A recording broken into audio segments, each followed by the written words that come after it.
Hello बच्चों, welcome to ether. आज आके हम लोग किस पर, लेक्चर 19 पे हम लोग बच्चों फ्रिक्शन पढ़ रहे थे। लास्ट वाले लेक्चर में हम लोगों ने कुछ स्पेशल टाइप के प्रॉब्लम दो चार सॉल्व करे थे, बहुत इंटरेस्टिंग थे। अगर आपने लास्ट वाले लेक्चर नहीं देखे तो बच्चों देख जरूर लेना। आज इस लेक्चर में हम लोग IIT JEE के प्रीवियस ईयर क्वेश्चन कुछ 5-6 क्वेश्चन सॉल्व करने वाले हैं। अब आप कहोगे सर क्या 5-6 क्वेश्चन में हो जाएगा? देखो, मैं यहाँ पहले भी बता चुका हूँ, मैं ये प्रीवियस ईयर क्वेश्चन इसलिए सॉल्व करवा देता हूँ 5-6, ताकि आपको ये कॉन्फिडेंस आ जाए कि हाँ हमसे सब कुछ सॉल्व हो जाएगा। बाकी आप प्रैक्टिस करोगे तो आप प्रीवियस ईयर क्वेश्चन मार्केट में हर जगह मिल ही रहे हैं, वो क्वेश्चन आप ले लेना और आप अपने आप प्रैक्टिस कर लेना। जो क्वेश्चन नहीं लगे उनको आप कमेंट कर देना, वो मैं कोशिश करूँगा सॉल्व करवा दूंगा, और ना उनके सोल्यूशन भी दे रखे होते हैं। ज़्यादा टेंशन लेने की ज़रूरत नहीं, इतना सब आपको नहीं करना है कि आपको 5,000 न्यूमेरिकल लगा लेने।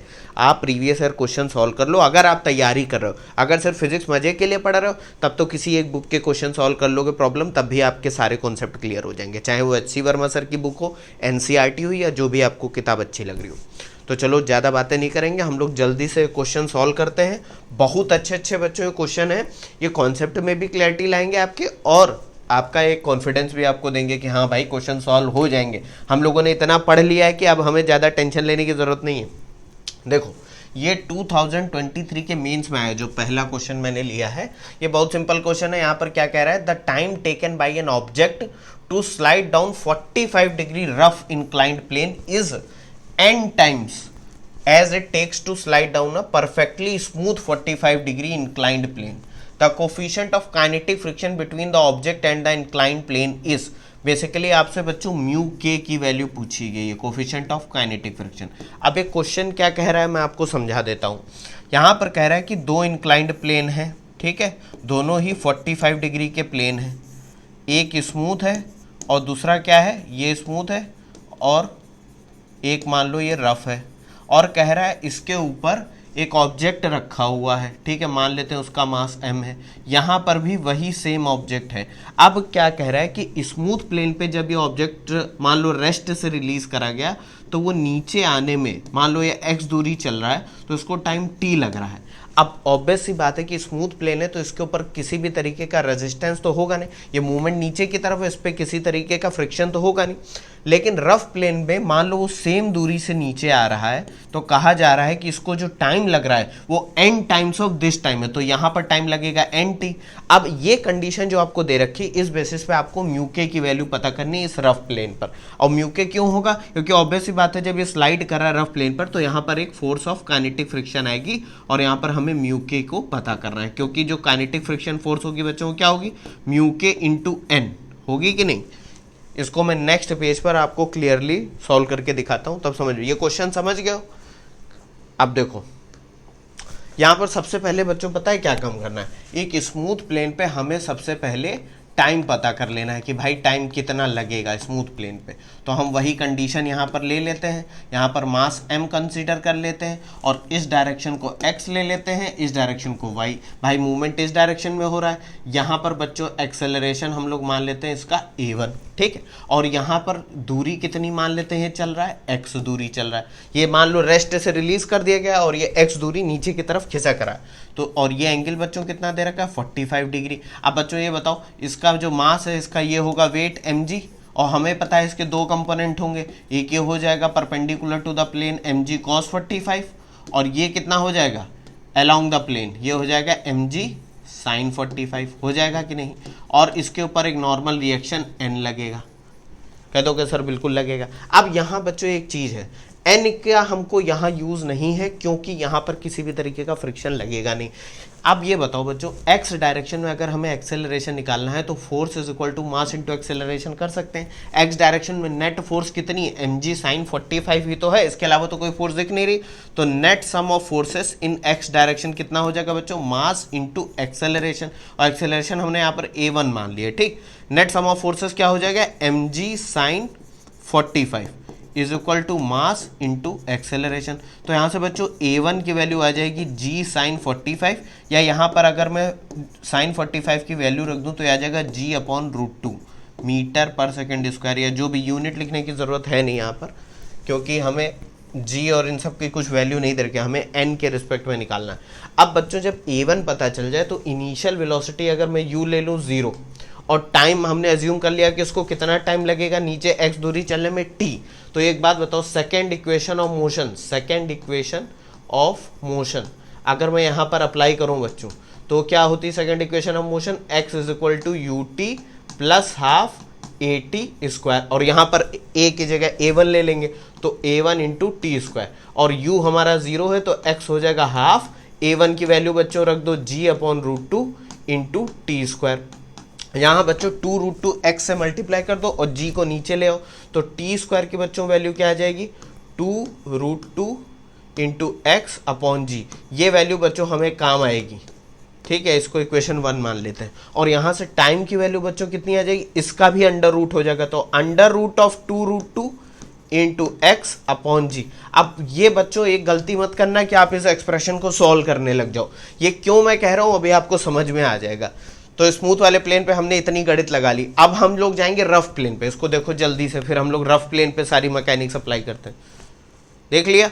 अब रफ प्लेन पे बच्चों बहुत सिंपल है, यहाँ पर बस हमें पता है एक फोर्स और ऐड हो जाएगी, एक फोर्स और ऐड हो जाएगी। कौन सी बच्चों, ये 45 डिग्री का प्लेन है, ये हमारा मास है, इसका ये कंपोनेंट हो जाएगा mg sin 45, ये हो जाएगा हमारा mg cos 45, और ये हो जाएगा हमारा नॉर्मल रिएक्शन, और यहाँ पर एक काइनेटिक फ्रिक्शन फोर्स Fk आ जाएगी जिसकी वैल्यू होगी म्यू के इंटू एन। ये पता है आपको। ये एक्सेलरेशन हम बच्चों a2 मान लेते हैं, इस डायरेक्शन को x और इसको y, ठीक है। दूरी यहाँ पर भी वो x ही नीचे चल रहा है, ये हम मान लेते हैं भाई, सेम डिस्टेंस में ही तो हमें टाइम कैलकुलेट करना है। अब देखो बच्चों यहाँ पर सबसे पहले नॉर्मल रिएक्शन हमें पता है, वर्ट के y डायरेक्शन में इक्विलिब्रियम लगाएंगे तो n is equal to m g cos 45 हो जाएगा, कह दोगे सर बिल्कुल हो जाएगा। और यहाँ पर अगर मैं sigma F x is equal to mass into acceleration करूँ m इंटू a2 तो बच्चों नेट सम ऑफ फोर्सेस क्या हो जाएगा, mg साइन 45 x डायरेक्शन में माइनस का fk, तो ये हो जाएगा mg साइन 45 माइनस का fk is equal to mass into acceleration हो जाएगा।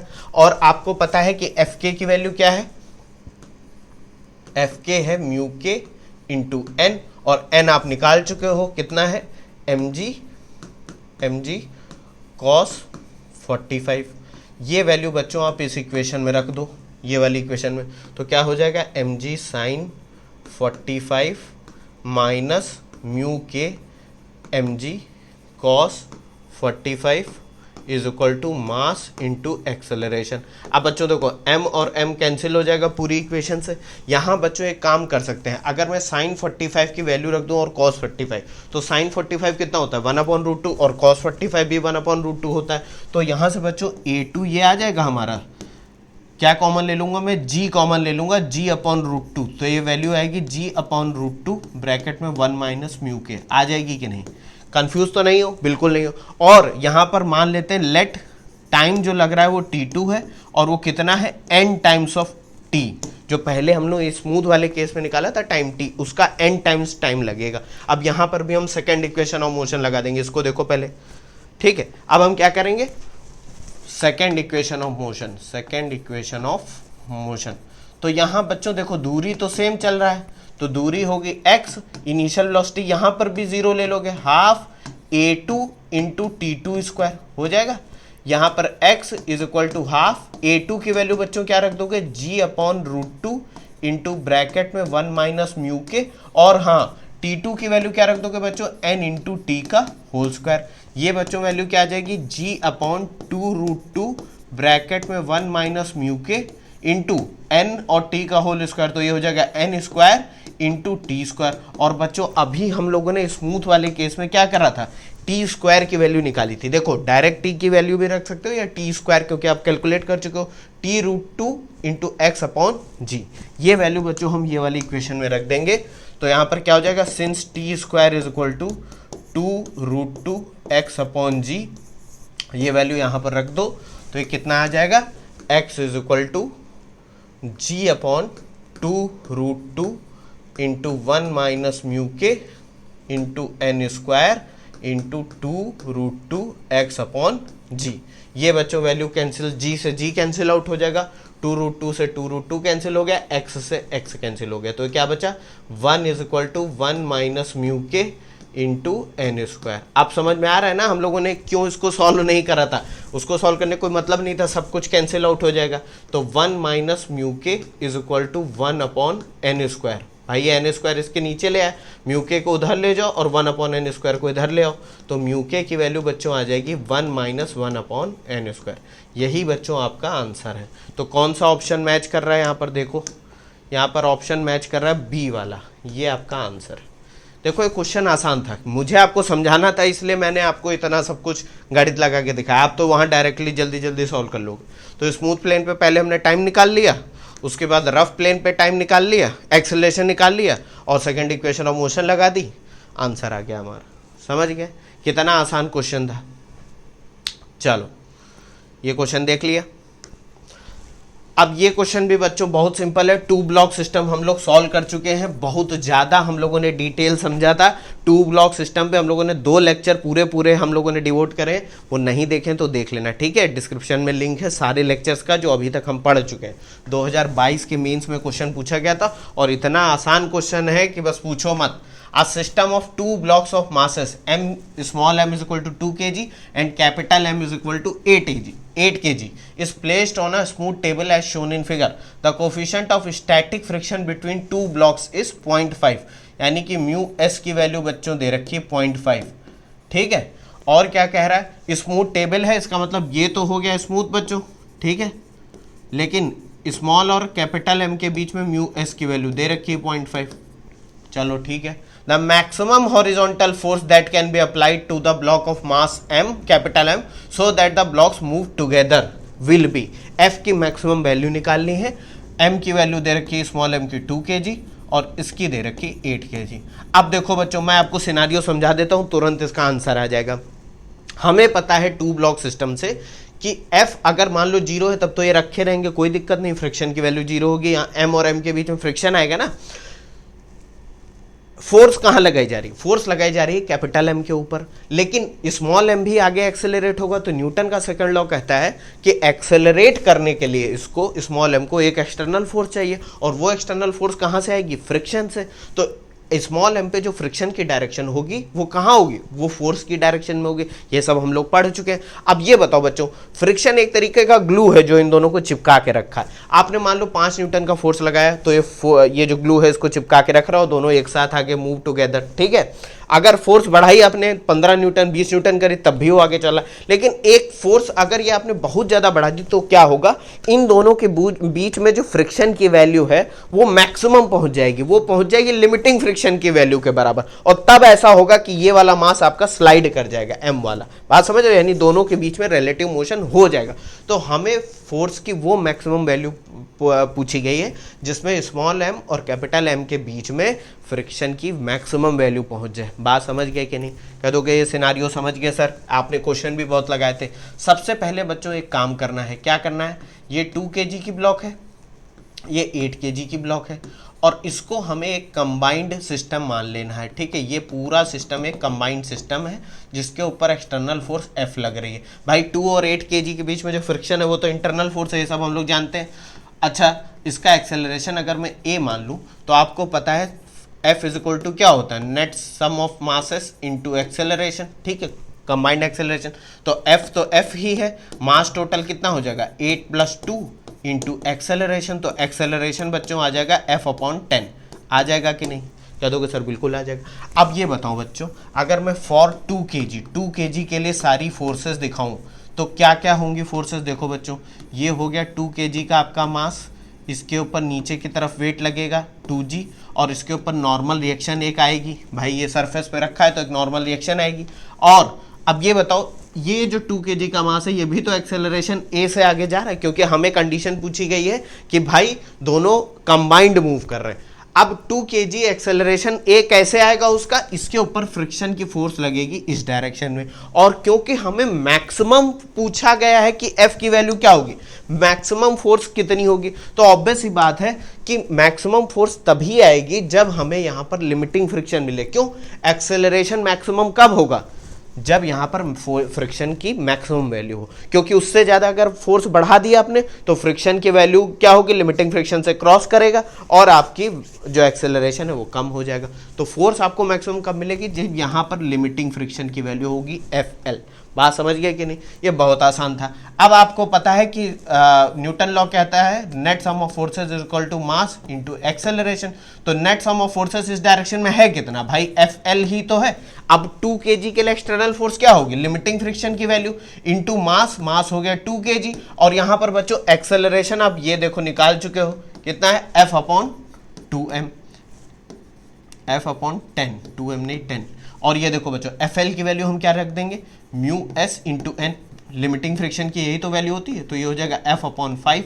और आपको पता है कि एन की वैल्यू यहाँ से क्या हो जाएगी 2g, यानी कि हो जाएगी g की वैल्यू अगर 10 ले लो तो ये हो जाएगी 20 न्यूटन, 20 न्यूटन हो जाएगी कि नहीं, ये वैल्यू रख दो तो ये हो जाएगा 0.5 into 20 is equal to F upon 5। तो ये बच्चों कितना हो जाएगा, ये हो जाएगा 100 इंटू एफ की वैल्यू आ जाएगी 50 न्यूटन, 50 न्यूटन। ये आपका आंसर है। आप कहोगे सर 50 न्यूटन तो ऑप्शन में ही नहीं दे रखा। आप बात समझ गए हो ना, यहाँ पर हमने करा क्या है कि भाई स्मॉल m उतनी ही तेजी से आगे एक्सेलरेट करता है जितनी यहाँ पर फोर्स मैक्सिमम लग पाए, और वो मैक्सिमम फोर्स की एक लिमिट है, वो मैक्सिमम फोर्स है फ्रिक्शन की मैक्सिमम फोर्स जो कि होती म्यू एस इंटू एन। बात समझ गए, इससे ज़्यादा अगर आपने एक्सेलरेट करने की कोशिश करी तो ये दोनों एक साथ क्या हो जाएंगे, ये एक साथ नहीं चल पाएंगे, रिलेटिव मोशन हो जाएगा। यहाँ पर एक चीज़ बच्चों और देखो, ऑप्शन के हिसाब से जाएं तो 50 न्यूटन के पास सबसे अच्छा आंसर क्या है, सी वाला है, यही आपका आंसर है। अब आप कहोगे सर 50 क्यों आ रहा है, 49 क्यों नहीं आ रहा है। अरे भाई जी की वैल्यू अगर आप 9.8 ले लो, मुझे इसको जल्दी सॉल्व करना था इसलिए मैंने 10 ले लिए। अगर आप 9.8 यहाँ पर लोगे तो देखो क्या आ जाएगा, ये 9.8 इंटू 2 कितना हो जाएगा, 19.6 हो जाएगा। यहाँ पर 0.5 इंटू 19.6 रखो तो ये वैल्यू 1/2 9.8 इंटू 5 ये कितना हो जाएगा, 49 आ जाएगा। बात समझ रहे हो। तो आपको आंसर, आपको अप्रॉक्सीमेट आंसर जानना है ना, क्योंकि यहाँ पर आपको ऑप्शन टिक करना है, तो आंसर आ गया आपका। चलो ये क्वेश्चन बहुत सिंपल था बच्चों, इतना सब आपको करना नहीं पड़ेगा अगर आपको कॉन्सेप्ट आता होगा, वो तो मुझे समझाना है इसलिए मुझे इतना लिखना पड़ रहा है, आपका आंसर इतनी जगह में आ जाएगा। बात समझ रहे हो, क्योंकि 2 ब्लॉक सिस्टम हम लोगों ने बहुत कायदे से पढ़ा था। क्वेश्चन नंबर 3, कायदे से तो सब कुछ पढ़ा था, ये 2015 के मेंस में आया है। ये क्वेश्चन बच्चों बहुत अच्छा इसलिए भी है क्योंकि मैं अभी बताऊंगा क्यों अच्छा है। Given in the figure are the 2 blocks A and B of weight 20 newton and 100 newton respectively. मतलब भैया ए का जो वेट है वो है 20 न्यूटन और बी का जो वेट है वो है 100 न्यूटन। ठीक है भाई, और क्या कह रहा है, these are being pressed against a wall by a force F as shown in figure. इसके ऊपर एक एफ फोर्स लग रही है। ठीक है भाई, अब क्या कह रहा है, if the coefficient of friction between the blocks is 0.1, यानी यहां पर कोफिशिएंट ऑफ फ्रिक्शन दे रखा है 0.1 and between the block B and the wall is 0.15, और यहां पर कोफिशिएंट ऑफ फ्रिक्शन दे रखा है 0.15। ठीक है, the frictional force applied by the wall on the block B is, मतलब वॉल के द्वारा बी पर कितनी फ्रिक्शन फोर्स लगाई जा रही है। बेसिकली पूछा है बी पर फ्रिक्शन फोर्स कितनी लगे। अब देखो बच्चों, हमारी एक ह्यूमन टेंडेंसी होती है कि जितना ज़्यादा हमें डेटा दिया जाता है, मान लो कोई एक केस स्टडी दी जाए और कोई प्रॉब्लम दी जाए, उसमें बहुत सारा डेटा दे रखा हो, तो हम प्रॉब्लम स्टेटमेंट को पढ़ने से पहले हमारा दिमाग जाता है डेटा के ऊपर। वो डेटा देखते ही हमारा माइंड कहता है कि बस सॉल्व करने लगो, क्वेश्चन को मत पढ़ो, क्योंकि हो सकता है कि आप अगर क्वेश्चन को पढ़ो तो उसका आंसर तुरंत आ जाए। कोई ज़रूरी नहीं कि आपको डेटा यूज़ ही करना पड़े। जैसे मैं आपको एक एग्जांपल देता हूँ, अगर मैं आपसे कहूँ एक ऑब्जेक्ट है जो कि रेस्ट से नीचे की तरफ गिर रहा है, वो कितना गिर चुका है, वो 19.6 मीटर गिर चुका है। ठीक है, 19.6 मीटर पर सेकंड उसकी वेलोसिटी है फाइनल, और उसको इतनी वेलोसिटी अटेन करने में 2 सेकंड लगे हैं, और आपको एयर जो रेजिस्टेंस है उसको नेग्लेक्ट कर देना है। तब आप बताओ एक्सेलरेशन कितना हो। अब आपका दिमाग कहेगा कि वेलोसिटी दे रखी है फाइनल, इनिशियल वेलोसिटी u = 0 दे रखी है, टाइम 2 सेकंड दे रखा है, तो अगर मैं v = u + 80 लगाऊं तो टाइम आ जाएगा, हमारा एक्सेलरेशन आ जाएगा 9.8 मीटर पर सेकंड स्क्वायर। अरे बच्चों आपको वही तो मैं बता रहा हूँ, इतना डेटा दे दिया गया तो आपने ये दिमाग ही नहीं लगाया कि यहाँ पर कंडीशन क्या कही जा रही है कि एयर रेजिस्टेंस नेग्लेजिबल है और वो ऑब्जेक्ट नीचे की तरफ गिर रहा है, अर्थ की तरफ गिर रहा है, तो यहाँ पर ये फ्री फॉल एक्सेलरेशन का केस है ना, तो यहाँ पर जी की वैल्यू 9.8 आप ले सकते हो। बात समझ में आ रही कि नहीं? तो आपको ज़्यादा सॉल्व करने की जरूरत नहीं, यहाँ पर भी वही करा गया है, डेटा इतना ज़्यादा दे दिया गया है कि आप सॉल्व करने में लग जाओगे, लेकिन आंसर इसका एक लाइन में आ जाएगा। कैसे, मैं बताता हूँ। देखो ए और बी को इसकी तरफ प्रेस कर रहे हैं, इसका मतलब ये दोनों नीचे नहीं गिर रहे हैं, नीचे नहीं गिर रहे हैं, तो आप समझोगे कि सर ऐसा तो तभी हो सकता है जब इसका जो डाउनवर्ड टोटल कंबाइंड वेट है ए और बी का, इसको बैलेंस करने वाली कोई अपवर्ड फोर्स हो। अगर मैं ए और बी का बच्चों कंबाइंड फ्री बॉडी डायग्राम बनाऊं तो देखो ये होगा ए, ये होगा बी, यहाँ पर फोर्स एफ आ रही और यहाँ पर एक नॉर्मल रिएक्शन आएगी वॉल की वजह से, और इसका वेट 20 न्यूटन और इसका 100 न्यूटन। ऐसा है कि नहीं? कह दोगे सर बिल्कुल है। अब इन दोनों के नीचे खिसकने की टेंडेंसी है, तो बी जो है वॉल के रिस्पेक्ट में नीचे जाएगा, इस पर फ्रिक्शन फोर्स कहाँ लगेगी? एफ ऊपर की तरफ लगेगी। भाई मैंने कंबाइंड एफबीडी बनाया। अब हमें पता है कि अगर मैं सिग्मा एफ एक्स ले लूँ, sigma F x is equal to 0, क्योंकि रेस्ट में है तो एन की वैल्यू, नॉर्मल रिएक्शन की वैल्यू एफ के बराबर आ जाएगी। वो तो हमसे पूछा नहीं गया, हमें क्या पूछा गया है? फ्रिक्शन की वैल्यू बताओ। तो एक बात बताओ बच्चों, ये नीचे नहीं गिर रही, इसका मतलब सिग्मा एफ वाई भी तो 0 होगा, net sum of forces in y direction भी 0 होगा। कह दोगे सर बिल्कुल होगा। तो ये ऊपर वाली फोर्स एफ और नीचे वाली कितनी? 20 + 100 120, तो फ्रिक्शन की वैल्यू कितनी आ जाएगी? 120 न्यूटन। यही आपका आंसर है, ये 120 न्यूटन आपका आंसर। अब आप क्या करोगे? आप कहोगे सर हमें नॉर्मल रिएक्शन पता करनी पड़ेगी, हमें एफ की वैल्यू पता करनी पड़ेगी, ए और बी के बीच में पहले रिएक्शन पता करेंगे, उस रिएक्शन से ये नॉर्मल रिएक्शन पता करेंगे, फिर म्यू इंटू एन करेंगे, तब जाके हमारा आंसर आएगा। अरे क्यों करोगे भाई? आपसे क्वेश्चन ही कह दिया गया है कि वो बैलेंस्ड है, तो नीचे जाने वाली फोर्सेज जो है उनको बैलेंस करने वाली कोई ऊपर वाली फोर्स होनी चाहिए, जिसकी वैल्यू कितनी होगी? 120 न्यूटन। देखा, ये क्वेश्चन बच्चों मुझे इसलिए अच्छे लगते हैं क्योंकि आपके कॉन्सेप्ट की क्लैरिटी को टेस्ट करते हैं, ना कि 50 डेटा पॉइंट दे रखे हैं आपको उससे जो है क्वेश्चन सॉल्व करना है। चलो, ज्ञान की भी बात हो गई, क्वेश्चन भी सॉल्व कर लिया हम लोगों ने। ये क्वेश्चन बच्चों 2014 के एडवांस में आया है। ये क्वेश्चन आपको पढ़ने में बहुत बड़ा लग रहा होगा, लेकिन ये क्वेश्चन बहुत सिंपल है। यहाँ पर भी कॉन्सेप्ट टेस्ट करा जा रहा है आपका। क्या कहा जा रहा है? सबसे पहले क्वेश्चन पढ़ लेते हैं। A block of mass m1 is equal to 1 kg and another mass m2 is equal to 2 kg are placed together on an inclined plane as shown in figure. ठीक है भाई, फिगर में देखा। Various values of theta are given in list 1। यहाँ पर एक table दे रखी है, लिस्ट 1 में थीटा की अलग अलग वैल्यू है, 5 डिग्री, 10 डिग्री, 15 डिग्री, 20 डिग्री। ठीक है। The coefficient of friction between m1 and the plane is always 0। यानी m1 और प्लेन के बीच में हमें कोफिशिएंट ऑफ फ्रिक्शन 0 लेना है, यानी कि कहते हैं कि वो स्मूथ है एक तरीके से। The coefficient of static and dynamic friction between the block M2 and the plane are equal to mu is equal to 0.3। यानी M2 और प्लेन के बीच में लेकिन फ्रिक्शन दे रखा है और म्यू की वैल्यू 0.3 दे रखी है, यानी कि स्टैटिक और काइनेटिक दोनों केसेस में हमको म्यू ले लेना है। चलो भाई ठीक है। List 2 shows the expression for friction force on the block M2 match the list 1 and list 2। अब यहाँ पर बच्चों क्या कह रहे हैं कि भाई M1 के ऊपर जब ये नीचे आने की कोशिश करेंगे ना भाई, अलग अलग थीटा की वैल्यूज पे, ऐसा देखो 2 केसेस होंगे।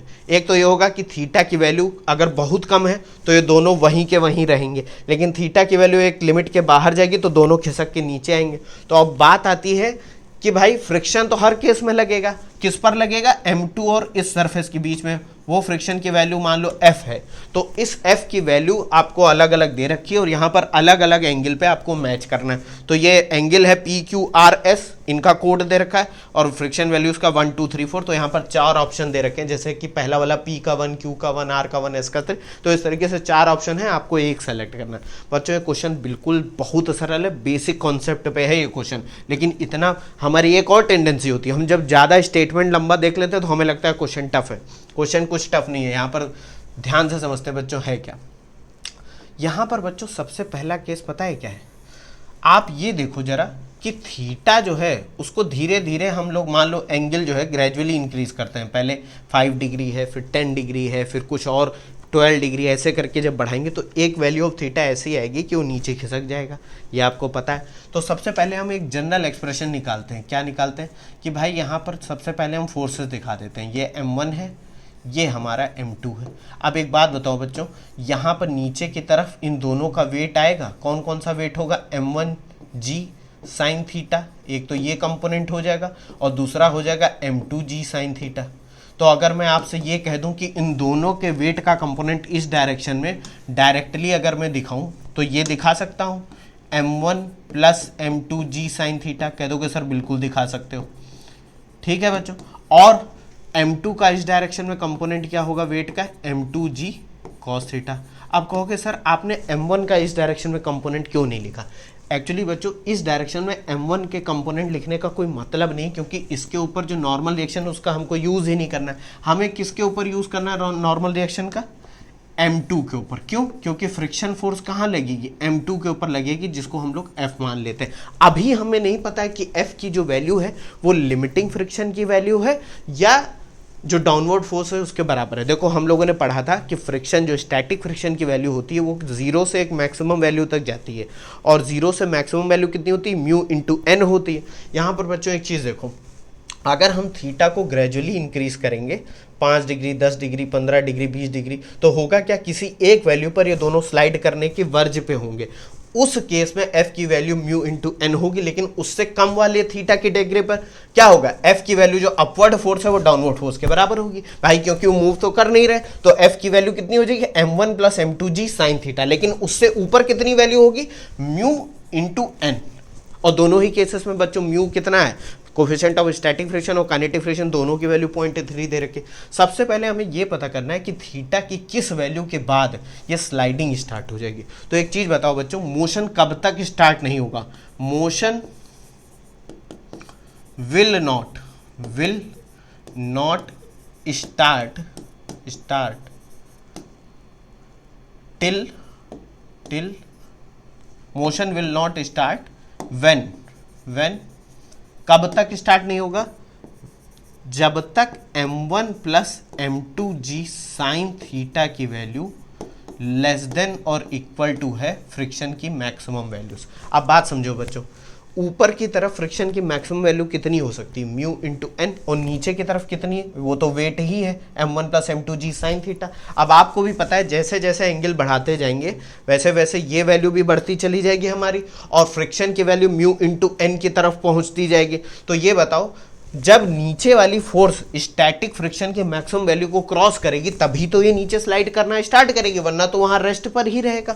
तो ये कंडीशन सही है कि नहीं, कि भाई total weight in this direction should be less than और equal to maximum force in upward direction, तब तक मोशन स्टार्ट नहीं होगा। जब ये इक्वल टू FL हो जाएगी तब motion on the verge of slipping होगा, और जब ये ग्रेटर देन फ्रिक्शन फोर्स हो जाएगा तब ये नीचे स्लाइड करने लगेगा। बात समझ में आ रही कि नहीं, कह दोगे सर बिल्कुल समझ में आ रही। अब यहां पर सबकी वैल्यू बच्चों हम लोग रख देते हैं।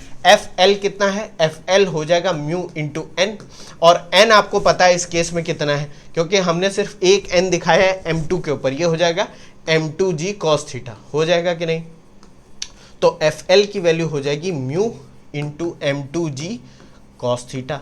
अब बच्चों ये सारी वैल्यू इस इक्वेशन में रख दो, तो M1 आपको दे रखा है बच्चों, M1 दे रखा है 1 kg, M2 दे रखा है 2 kg, ये सारी वैल्यू रख दो। 1 प्लस 2 इंटू जी की वैल्यू रखने की जरूरत नहीं है, sine theta less than equal to FL की वैल्यू हो जाएगी म्यू इंटू M2 की वैल्यू बच्चों कितनी है, M2 की वैल्यू है 2 इंटू जी की वैल्यू रखने की जरूरत नहीं है क्योंकि वो कैंसिल आउट हो जाएगा। तो ये देखो कैंसिल आउट हो गया।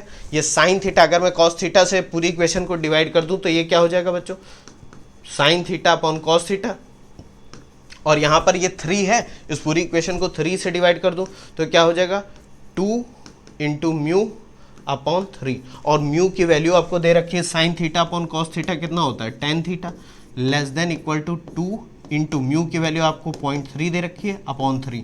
तो ये बच्चों कैंसिल आउट हो जाएगा, tan theta less than equal to आ जाएगा 0.2। अब बच्चों एक चीज और देखो, इस क्वेश्चन में आपको कुछ वैल्यूज दे रखी हैं जिनका आपको यूज करना पड़ सकता है। टेन 5.5 डिग्री की वैल्यू दे रखी है 0.1, टेन 11.5 डिग्री की वैल्यू दे रखी है 0.2, टेन 16.5 की दे रखी है 0.3। अब यहाँ पर टेन 11.5 कितना दे रखा है 0.2 दे रखा है। तो एक चीज हम यहाँ पर देख सकते हैं, tan theta is less than equal to 0.2, तो इसको हम ऐसे भी तो लिख सकते हैं, tan theta is less than equal to tan 11.5। Degree, तो यहाँ से थीटा आ जाएगा आपका लेस देन 11.5 डिग्री।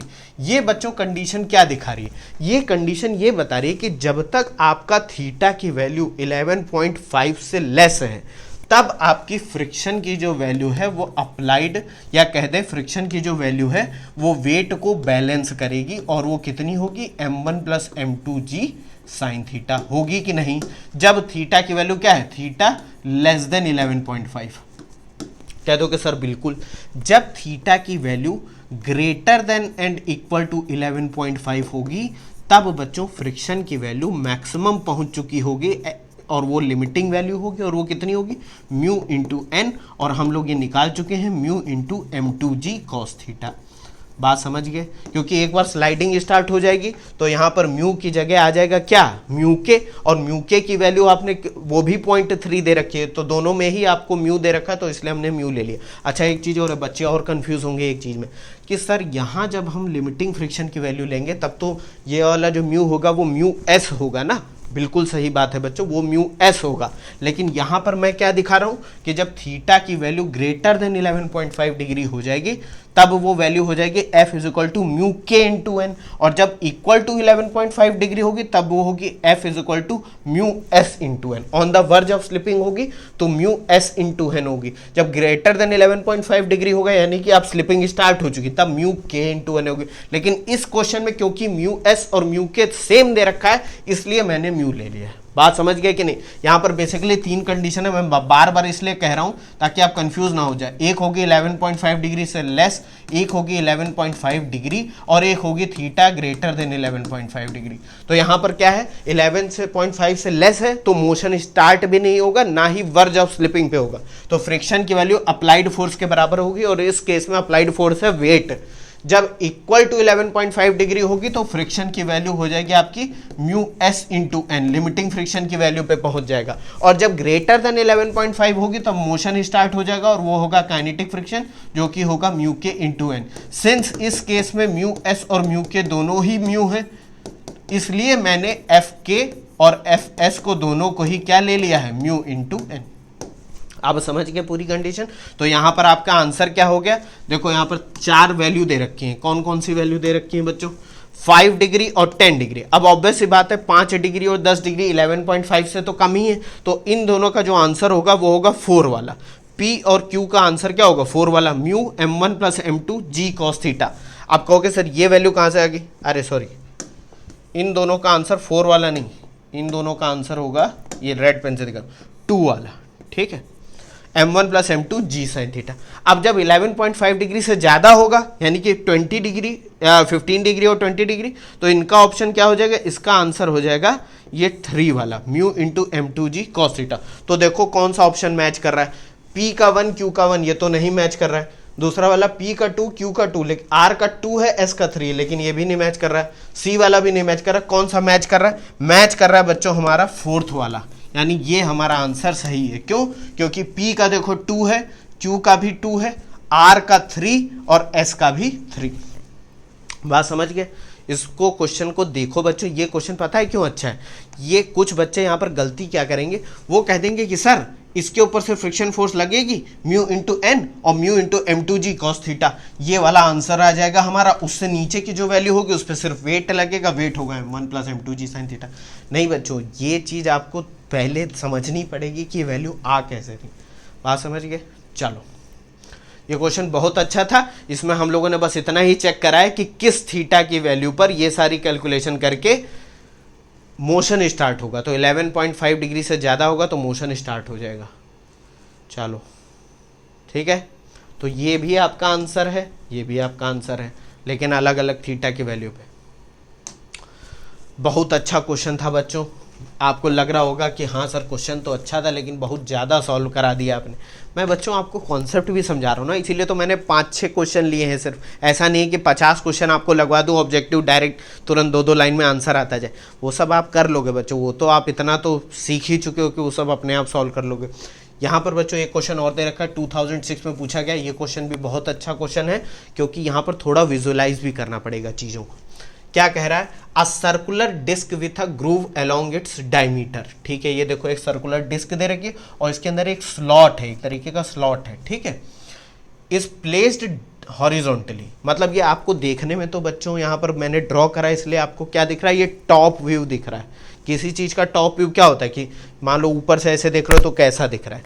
एक्चुअली ये प्लेस्ड कैसे, ये हॉरिजॉन्टली प्लेस्ड है। ये जो डिस्क है ये ऐसे रखी हुई है, प्लेट की तरह ऐसे हॉरिजॉन्टली रखी हुई। ठीक है, और इसके अंदर एक स्लॉट है। अ ब्लॉक ऑफ मास 1 kg, एक ब्लॉक है, ये जो बच्चों आपको येलो कलर का दिख रहा है एक ब्लॉक है 1 kg का, is placed as shown in figure. यहां पर जो एक स्लॉट है उसके अंदर ये एक आपका मास रखा हुआ है, block. The coefficient of friction between the block and all the surfaces of the groove in contact is mu is equal to 2.2/5। ठीक है, अब क्या रहा है कि ये जो ब्लॉक है बच्चों, आप खुद समझो, ये ऊपर से देखने पर आपको क्या दिख रहा है कि ये जो ब्लॉक है बच्चों, सामने से देखने पर क्या दिखेगा कि ये यहां पर कांटेक्ट कर रहा है और यहां पर कांटेक्ट कर रहा है। और कौन सी कांटेक्टिंग सरफेस होगी, देखो ये तो सामने से देखने पर है ना, लेकिन एक्चुअली ये हॉरिजॉन्टल है। तो जब ऊपर से देखोगे तो आपको क्या दिखेगा बच्चों, देखो एक ये मान लो ये पेन जो है, ये जो पेन है ये हमारी पूरी प्लेट है।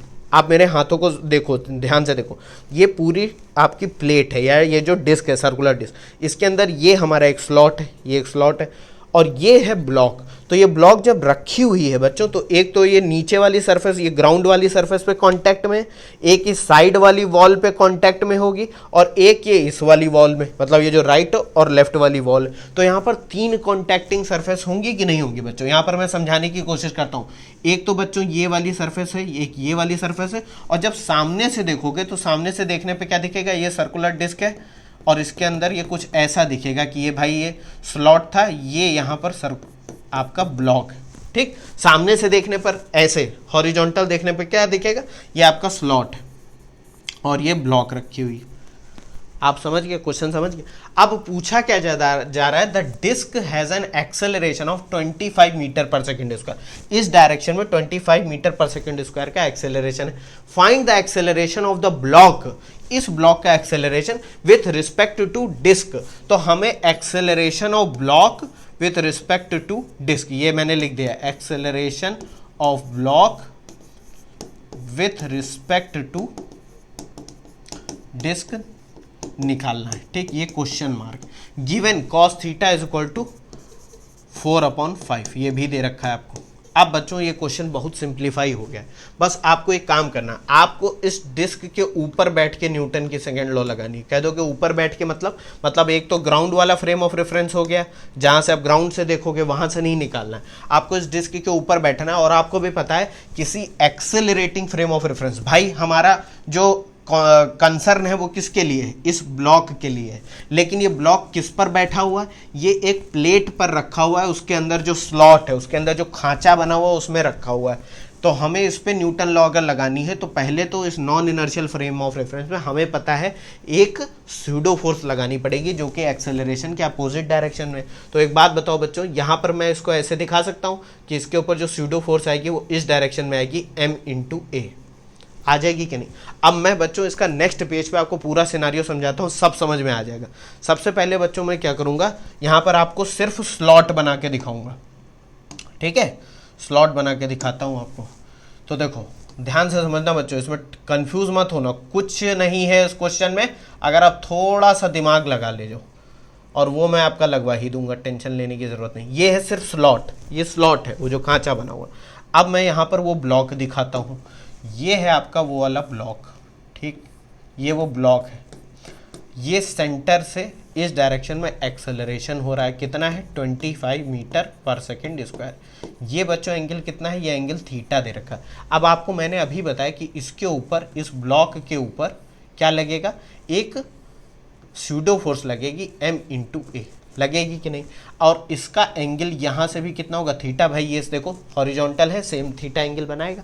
अब एक बात बच्चे समझो, ये सरफेस अगर मैं 1 मान लूँ, मतलब ये राइट वाली सरफेस 1 मान लूँ, ये वाली 2 मान लूँ। एक बात बताओ, ये जो स्यूडो फोर्स है जब ये एक्सेलरेट होगी तो हमारी बॉडी, जब बस में हम बैठे होते हैं तो पीछे की तरफ जाती है ना, तो जब ये इस डायरेक्शन में एक्सेलरेट होगी तो ब्लॉक किस डायरेक्शन में, किस सरफेस को टच करने की कोशिश करेगी, ये 1 वाली सरफेस को टच करने की कोशिश करेगी कि नहीं?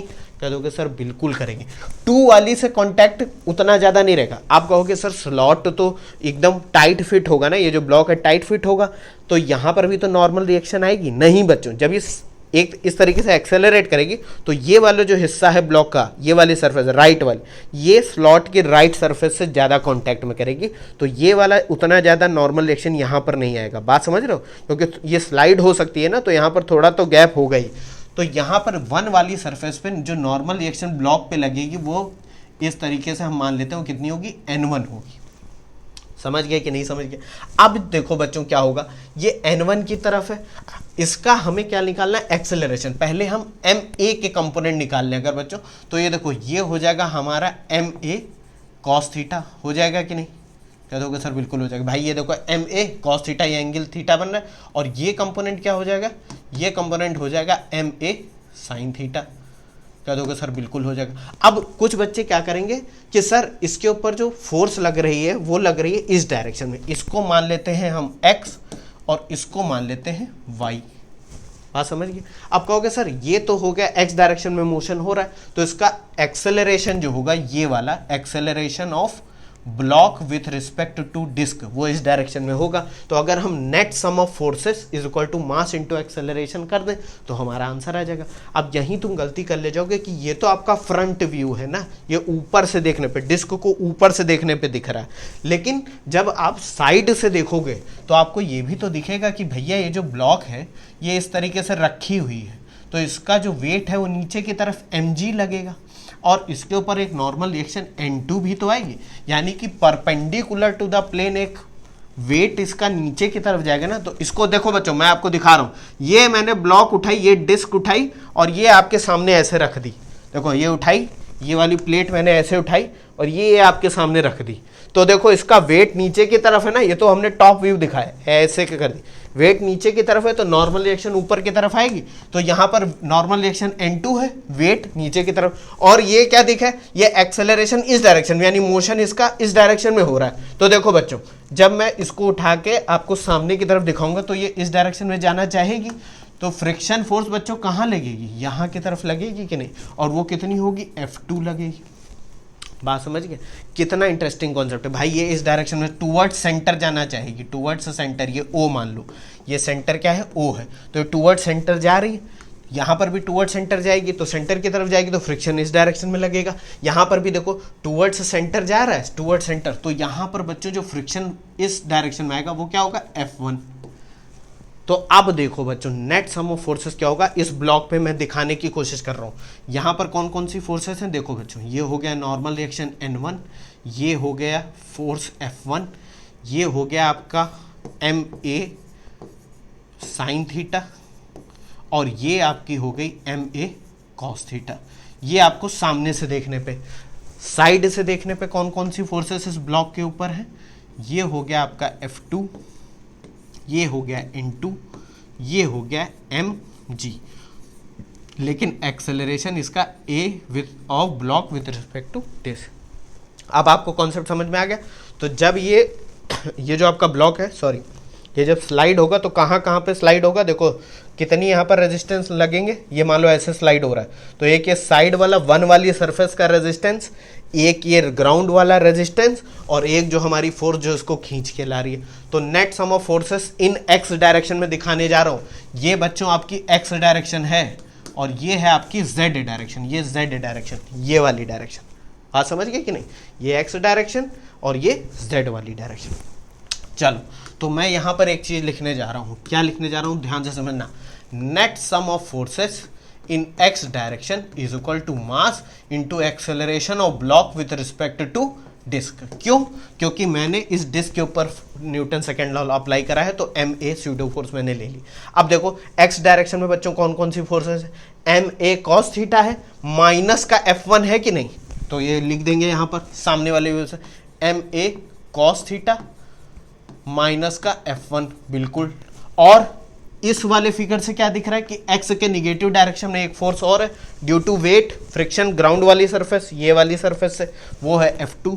तो ये हो जाएगा माइनस का F2 is equal to m into ABD। अब F1 बच्चों कितना होगा, देखो F1 हो जाएगा mu into N1, mu into N1, F1 हो जाएगा म्यू इंटू N1। और बच्चों N1 कितना होगा, N1 हो जाएगा, देखो यहाँ वाले फिगर से देखो N1 कितना हो जाएगा MA साइन थीटा। देखो ये और ये बैलेंस आउट हो जाएंगे तो N1 हो जाएगा MA साइन थीटा। ये वैल्यू बच्चों इसमें रख देना तो F1 हो जाएगा mu into MA sine theta. उसी तरह से बच्चों F2 कितना होगा, देखो F2 हो जाएगा म्यू इंटू N2, और N2 बच्चों ये वाले फिगर से समझ लो N2 कितना हो जाएगा mg। तो N2 की वैल्यू आपने रख दी mg, ये वैल्यू बच्चों इसमें रख दो तो F2 कितना आ जाएगा म्यू इंटू mg। ये सारी वैल्यू बच्चों इस वाली इक्वेशन में रख दो तो कितना हो जाएगा ma cos theta minus F1 mu ma sine theta minus mu into mg is equal to mass into BD। अब ये m पूरी इक्वेशन से कैंसिल आउट हो गया, एक्सेलरेशन हो गया a cos theta minus a sine theta mu a sine theta minus का mu into g is equal to ABD। इसको देखो फिर मैं सारी वैल्यू पुट करता हूँ यहाँ पर। क्वेश्चन कितना अच्छा है बच्चों, यहाँ पर विजुलाइज करने को मिल रहा है। अच्छा देखो म्यू की वैल्यू कितनी दे रखी है 2/5 दे रखी है, कॉस थीटा बच्चों कितना दे रखा है 4/5। तो एक बात बताओ बच्चों कॉस थीटा क्या होता है, बेस अपॉन हाइपोटेन्यूज होता है, बेस अपॉन हाइपोटेन्यूज। तो यहाँ पर अगर मैं परपेंडिकुलर निकालूं तो क्या हो जाएगा √5 का स्क्वायर माइनस 4 का स्क्वायर पाइथागोरस, तो ये 3 हो जाएगा। तो साइन थीटा कितना हो जाएगा, साइन थीटा हो जाएगा परपेंडिकुलर अपॉन हाइपोटेन्यूज, ये 3/5 आ जाएगा। ये सारी वैल्यू बच्चों इस इक्वेशन में रख दो। और एक्सेलरेशन की भी वैल्यू आपको दे रखी है, कितनी दे रखी है 25 मीटर पर सेकेंड स्क्वायर। तो ABD की वैल्यू बच्चों कितनी आ जाएगी, ABD इज इक्वल टू कितना आ जाएगा बच्चों 25 into 4/5, 25 into 4/5 minus mu, mu हो जाएगा 2/5। देखो mu into A sine theta, mu into A यानी कि 25 इंटू साइन थीटा यानी 3/5 माइनस का म्यू इंटू G, तो म्यू हो जाएगा 2/5 और G की वैल्यू आप 10 ले लो। तो ये कितना आ जाएगा बच्चों, सॉल्व करो 5 5 तो ये हो जाएगा ABD की वैल्यू हो जाएगी 20 माइनस ये कितना हो जाएगा, ये कैंसिल हो जाएगा, ये भी कैंसिल हो जाएगा, 3 2 6 माइनस ये 5 2 तो ये 2 2 4। तो ये बच्चों ABD की वैल्यू आ जाएगी 20 minus 10 metre per second square. ये आपका आंसर है। कितना अच्छा क्वेश्चन था बच्चों, इससे अच्छा क्वेश्चन नहीं हो सकता, क्योंकि यहाँ पर विजुलाइज करने को मिल रहा है। कुछ बच्चे क्या करेंगे, सर देखो MA से एक्सेलरेट हो रहा है, यहाँ नॉर्मल रिएक्शन, यहाँ नॉर्मल रिएक्शन, और बस आंसर आ जाएगा। अरे आप विजुलाइज तो करो। ये कह रहे हैं कि डिस्क जो है ये वाली आपकी हॉरिजॉन्टल है, तो ये देखने में खाली ऐसे लिख रहे हैं, एक्चुअली में ऐसी है। तो एक तो MA की वजह से यहाँ पर कॉन्टैक्ट होगा, प्लस ऐसे होने की वजह से वेट नीचे की तरफ, तो नीचे वाली सरफेस से भी फ्रिक्शन आएगा। तो जो दो सरफेस जहाँ पर फ्रिक्शन आएगा वो होगी 1, और ये नीचे वाली सरफेस को मैंने 2 मान लिया है। ठीक है, चलो इसको देखो, कितना बढ़िया क्वेश्चन था। अच्छा था कि नहीं था, इसको एक बार बच्चों अपने आप लगाने की कोशिश करना। बस आप विजुलाइज करके चले आओगे तो आपका आंसर तुरंत निकल आएगा, और कुछ इसमें ज़्यादा करना नहीं है। एक क्वेश्चन बच्चों जल्दी से ऑल सॉल्व कर लेते हैं, इसमें कोई बहुत ज़्यादा गणित लगनी नहीं है। ये क्वेश्चन जो है आपका 2004 में आया है, ये भी सब्जेक्टिव टाइप का क्वेश्चन था, इसमें कोई ऑप्शन नहीं दे रखे थे।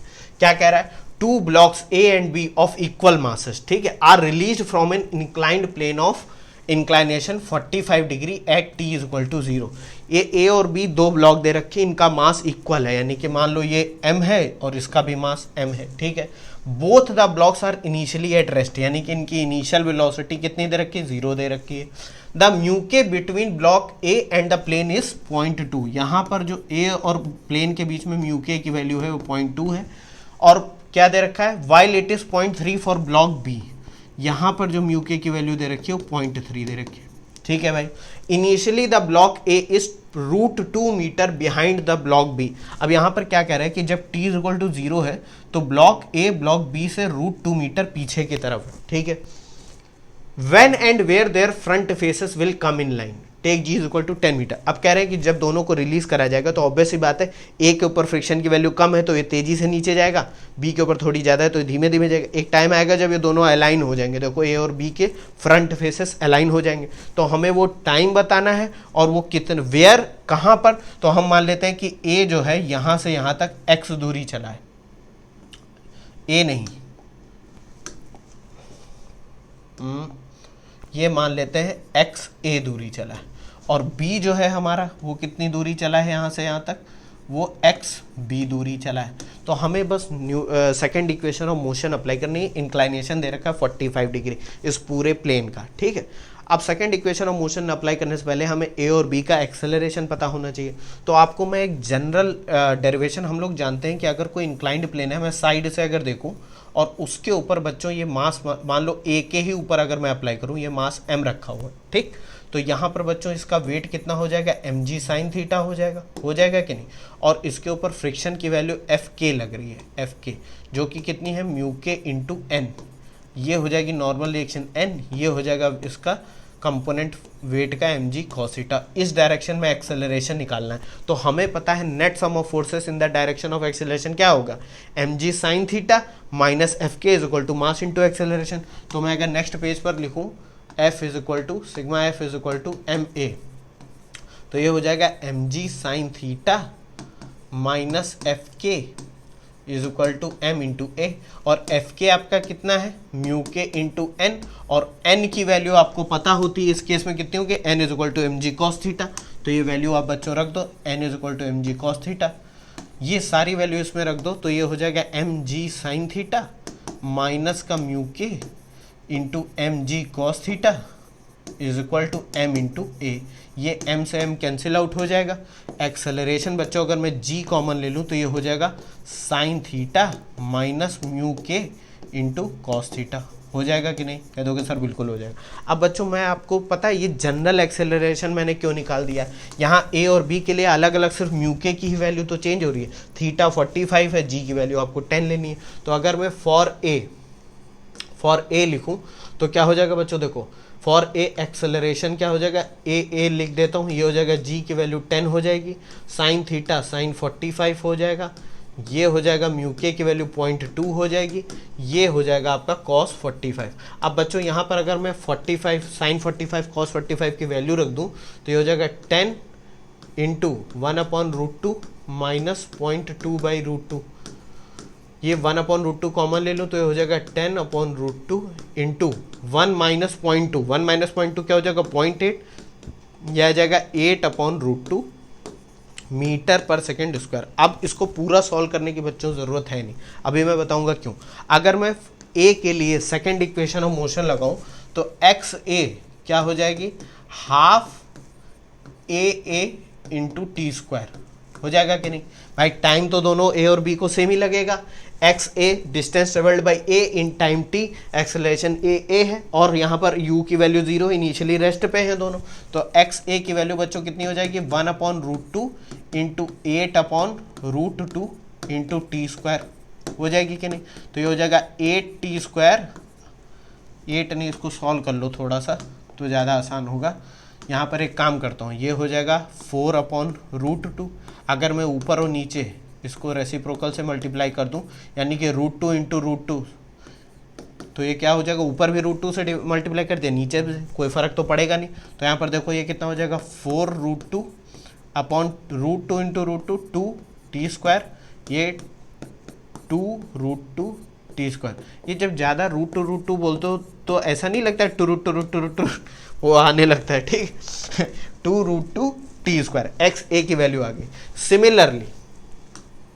सिमिलरली बी के लिए अगर मैं एक्सेलरेशन निकालूं तो ए बी की वैल्यू बच्चों कितनी हो जाएगी, देखो यहाँ पर क्या एक्सप्रेशन आया था, जी साइन थीटा माइनस म्यू के कॉस थीटा, तो ये वैल्यू हो जाएगी 10 साइन थीटा यानी कि 1/√2, मैं डायरेक्ट वैल्यू रख रहा हूँ बच्चों साइन 45 माइनस म्यू के यहाँ पर 0.3 है इंटू कॉस थीटा यानी कि 1/√2 cos 45, ये वैल्यू हो जाएगी 10/√2 इंटू 1 माइनस 0.3 0.7, तो ये वैल्यू आ जाएगी 7/√2 मीटर पर सेकेंड स्क्वायर। यहाँ से अगर मैं एक्स बी की वैल्यू बच्चों निकालूँ तो कितनी हो जाएगी, half acceleration B into time तो टी ही स्क्वायर लगेगा। ये वैल्यू बच्चों सॉल्व कर लो तो ये कितना आ जाएगा, ए बी की वैल्यू कितनी है 7/√2 इंटू टी स्क्वायर। अब यहाँ पर भी बच्चों ऐसे ही करो, √2 है, इसको सॉल्व करने की ज़रूरत है, चलो कर लेते हैं, ज़्यादा आसान पड़ेगा।